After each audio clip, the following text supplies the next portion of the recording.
को लेकर के जो मैंने एक अपने स्तर पर जो देखा वो हमारी जो काव्य परंपरा में हनुमान जी का चरित्र विलक्षण है, श्रृंखला है। इसमें देखिए कि एक ऐसा अद्भुत चरित्र कि जिसको जैसे मौका मिला रचनाकार ने अपने अपने ढंग से न केवल चरित्र का विकास किया वरन ये संकेतित भी होता है कि हर व्यक्ति के नजरिए से यदि एक ही चरित्र को देखना हो तो अलग अलग ढंग से अभिव्यक्तियां हो सकती है। हम लोग सुंदर कांड या हनुमान चालीसा जैसे महत्वपूर्ण संदर्भों को देखते हैं, लेकिन मैंने देखा कि हमारा जो मालव धन है, अभी क्योंकि मालवीय कविता की बात हो रही थी, तो मालव धन अपने ढंग से उनको अभिव्यक्त करता है। तो मेरा ये मानना है कि कविता जो है वो दो प्रकार की होती है। एक वो होती है जो कि काट छाट के साथ अनुशासनबद्ध शास्त्र के नियमों के साथ चलती हुई आगे आती है। ये हमको तय करना है कि हम किस प्रकार की कविता की श्रृंखला में जाना चाहते हैं। दो प्रकार से इस धरती पर फूलों का विकास होता है। एक फूल वो होते हैं जिनको कि अनुशासित रूप में माली के द्वारा या अन्य किसी व्यक्ति या स्त्रियों के द्वारा संतुलित रूप में अनुशासित रूप में विकसित किया जाता है। तो बगीचा जो है हमारे जितने भी उद्यान है उसमें विकसित होने वाले पुष्प उसी प्रकार के हैं। इसी प्रकार की स्थिति कविता की है कि आप चाहें तो नैसर्गिक रूप में जो विचार आपके मन में आ रहे हैं, अनुभव जो आ रहे हैं, उनको आप विकसित होने से निरंतर आगे ले जाने। तो दूसरा एक तरीका होता है कि हम शास्त्रों के छंदों के दायरे में उसको विकसित करें, ये हमको तय करता है। और दूसरा वो होता है जो नैसर्गिक होता है, जैसे मेहंदी की जो बाढ़ होती है खेतों के आसपास, उसको कोई काम नहीं करता, कोई इसको विकसित नहीं करता, वो आनंद से झूलती हुई, इटलाती हुई, उमकती हुई विकसित होती है। और उसके बाद जो गंध सुगंध हमें प्रदान करती है वो नैसर्गिक होती है। तो कविता की भी इस प्रकार की दो धाराएं हैं। एक वो जो शास्त्रों के नियमन को, अनुशासन को मानते हुए आगे बढ़ती है, चाहे कहानी हो, कविता हो, लघु कथा हो, और दूसरी वो धारा है जो नैसर्गिक रूप में विकसित होती है।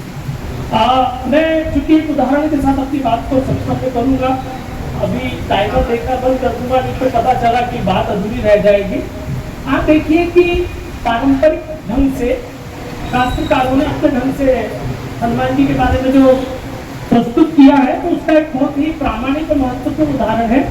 अतुलित बल धाम हेम शैलादेहम दनुज वन कृशानु ज्ञानिनाम अग्रगण्यम सकल गुण निधानम वानराणाधीशम रघुपति प्रिय भक्तम वात जातम नमामि।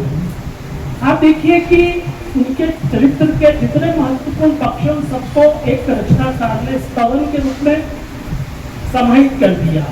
अब ये विशेषताएं जब हम लोग किसी मानव स्त्री के मुख से सुनना चाहेंगे तो बात बदल जाएगी, क्योंकि इस रचनाकार ने वाल्मीकि या अन्य जो हमारे स्रोत रहे हैं उसके आलोक में उनकी छवि को छोटे से रूप में प्रस्तुत कर दिया। संकेत यह है कि मैं ऐसे वातपुत्र पवन के बेटे हनुमान को प्रणाम करता हूँ जो अतुलित बल के धाम है और जिनका शरीर सुमेरु पर्वत के समान है, स्वर्ण पर्वत के समान है, और जो राक्षस रूपी वन को जलाने के लिए एक ऐसी आग के रूप में, जैसे नैसर्गिक रूप में जो जलने वाली आग है, जो जंगल की आग है, और ज्ञानियों के लिए वो सर्वश्रेष्ठ है, जो समस्त गुणों के भंडार है, वानरों के स्वामी है और रघुनाथ जी के परम प्रिय भक्त हैं।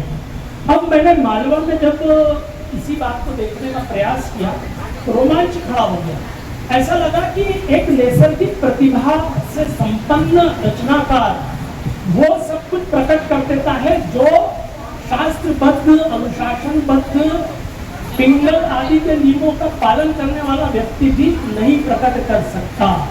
तो एक प्रतिभा वो होती जो नैसर्गिक है, जैसे वन उपवन में स्वयं विकसित होने वाले पुष्प, फल आदि होते हैं।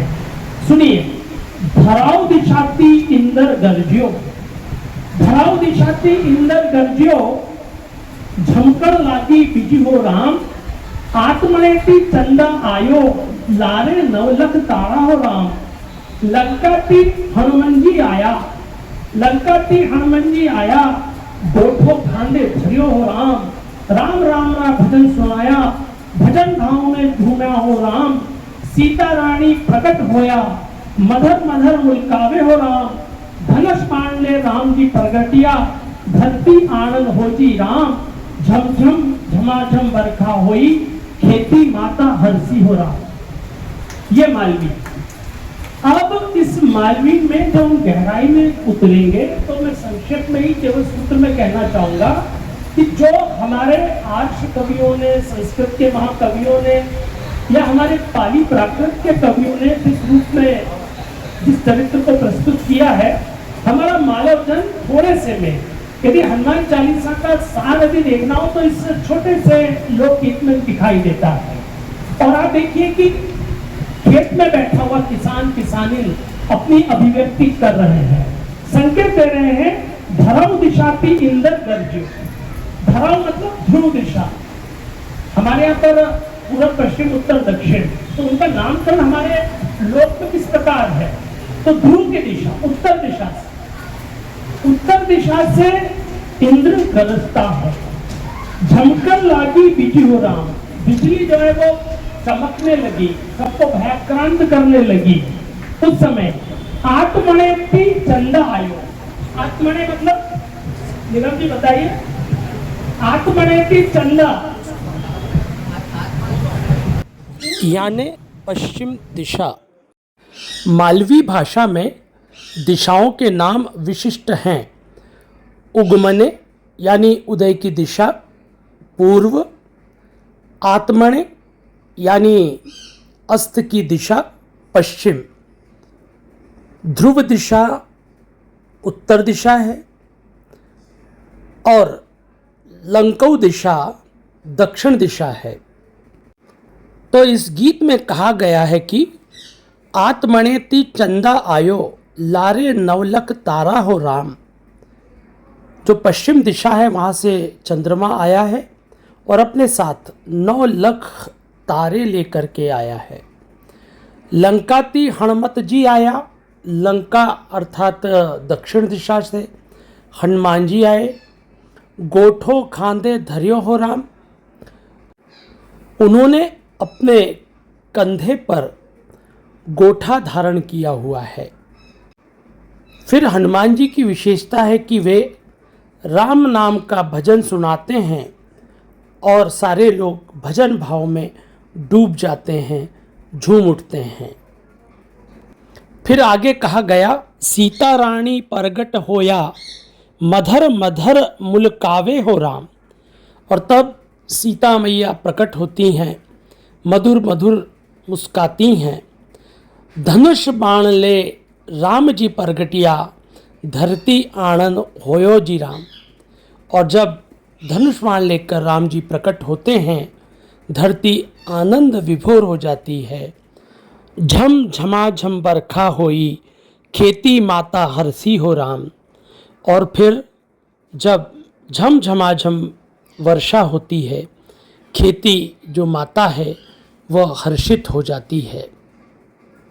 इस तरह मालव जन राम, सीता और हनुमान की चर्चा करते हुए आनंद मग्न हो जाता है। तो हनुमान जी का चरित्रांकन एक तरफ संस्कृत काव्य में और दूसरी तरफ मालवी लोक काव्य में, दोनों विशिष्ट आनंद देते हैं। मालवी गीत हमें लोक की भूमि पर और आगे ले जाकर खड़ा कर देता है। यही लोक की ताकत है।